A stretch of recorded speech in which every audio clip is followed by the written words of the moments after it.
So which destinations are your priorities and which countries are you in conversations with for this travel bubble? We are in right now focusing on the three we label it green zones, safe zones, as you might, in Nusa Dua, Ubud, and Sanur.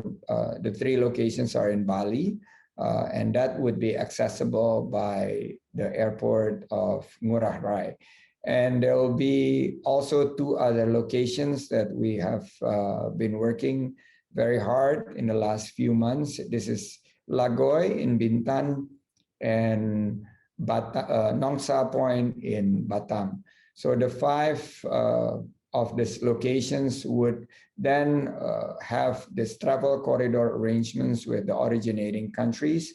And right now we're in discussions with Singapore, China, South Korea, Dubai, and Qatar, the Netherlands, also with India. But then again, we're going to be completely religious with the data. If the data shows us that we could do this, and we would proceed. If the data says you cannot do it, then we will not hesitate to announce to the world that we're not yet ready. Bali is a very popular destination within the Asian nation as well as overseas. There is an indication from the president himself in our conversation suggesting that perhaps Bali could be open after July. Could you give confirmation on that? And is there a sense that could be derailed?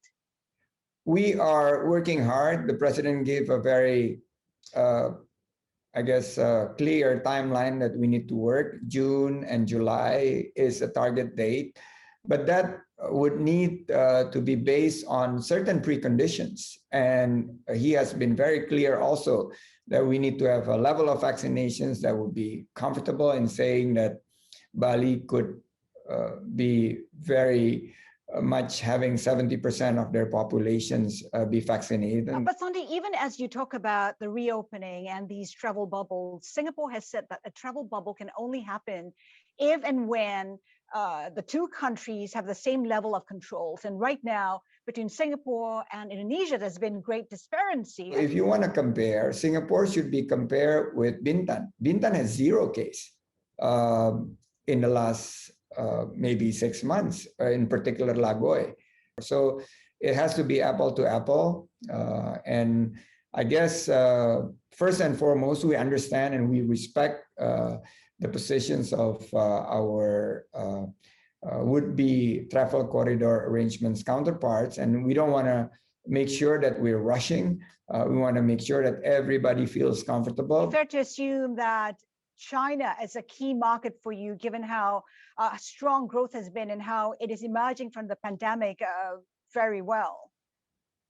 Yeah, China is huge potential for us. And here in Likupang, for instance, this is in North Sulawesi. It's been a favorite spot for China because within 2 to 2.5, 3 hours flight from the south part of China, there's probably 200 to 300 million people, potential markets could visit. And we're developing this special economic zones that is geared toward tourism. And other than Bali and the other traditional spots, this Likupang in North Sulawesi would be an area that we will be focusing to market to the Chinese tourists. And Chinese tourists have at least been growing at a very steady number, and the number looks very, very healthy. So we need to make sure that we're ready to receive between 5 to 6 million of Chinese tourists in the next years to come.